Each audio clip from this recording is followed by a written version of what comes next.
मालवण शहरात सुरू असलेले रस्त्यावरील खड्डे बुजवण्याचे काम आज महाविकास आघाडीच्या पदाधिकाऱ्यांनी रोखले। दिवसाढवळ्या वाहतूक कोंडी करून बेकायदेशीर आणि चुकीच्या पद्धतीने ठेकेदाराकडून खड्डे बुजवण्यात येत आहेत। शहरातील खड्डे 8-8 दिवसांनी पुन्हा बुजवण्याचं काम होत असेल तर शासनाची आणि जनतेची किती फसवणूक केली जातीये हे यावरून दिसून येत आहे। तसेच खड्डे बुजवण्यासाठी ट्रॅक्टरमधून आणलेल्या वाळू, खडी, सिमेंट या साहित्याबाबत आक्षेप घेत वाळू लिलाव बंद असताना कामासाठी ठेकेदाराने वाळू कुठून आणली याची चौकशी व्हावी। शिवाय साहित्याची वाहतूक करणाऱ्या ट्रॅक्टरच्या कागदपत्रांची तसेच वाळू वाहतुकीचा परवाना आहे की नाही याची तपासणी प्रशासनाने करावी, अशी मागणी यावेळेस महाविकास आघाडीच्या पदाधिकाऱ्यांनी करत संबंधित ठेकेदारावर कारवाई करावी अशी मागणी केली। यावेळी पोलिसांनी हस्तक्षेप करत ठेकेदाराची साहित्याची वाहतूक करणारी गाडी चौकशीसाठी ताब्यात घेतली।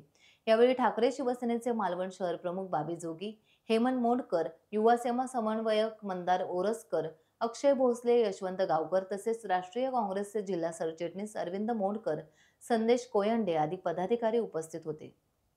मालवण शहरातले एक 8 ते 10 दिवसापूर्वी सगळे खड्डे बुजवले गेले, दाखवला गेला। खड्ड्यात नुसतं सिमेंट माती घातली गेली, ती माती 8 दिवस उतरवली ना, सगळे खड्डे परत ओपन झाले आणि आज परत तेच खड्डे बुजवलेले खड्डे बुजवण्याचं काम परत आज चालू होतात। आज आम्ही काम रोखला। यांची गाडी सुद्धा भोगस, कागदपत्र नाहीत, गाडी आतमध्ये दगड असत, रेती असत। सामान्य माणसात रेती जर आणली तर त्याचा दंड, दगड आणल्यानंतर दंड, भोगस काम। म्हणजे 8-8 दिवसांत जर तुम्ही खड्डे बुजवून काम करू लागलात तर शासनाची, जनतेची किती फसवणूक करतात।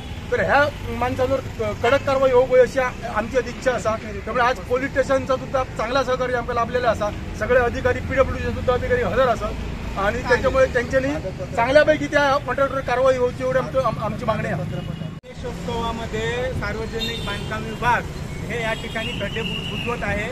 गेल्या 10 दिवसापूर्वी पण यांनी या रस्त्यांवरचे शहरातले खड्डे बुजवले, परंतु आता आपण पाहत आहे या रस्त्याने तुम्ही बघा सगळे खड्डे ते सिमेंट उकडून निघालेले आहे आणि ते सिमेंट कडक झाल्याने त्या ठिकाणी नागरिक पडत आहेत आणि अपघात झालेले आहेत। आज देखील परत हे आले आणि हे इथले खड्डे दिवसा इथे ट्रॅफिक करून या वाहनाने आले आणि खड्डे बुजवत होते। या वाहनाचे यांच्याकडे कोणते कागदपत्र नाही, काही नाही, अवैधरित्या ही वाहनं चालवत आहेत।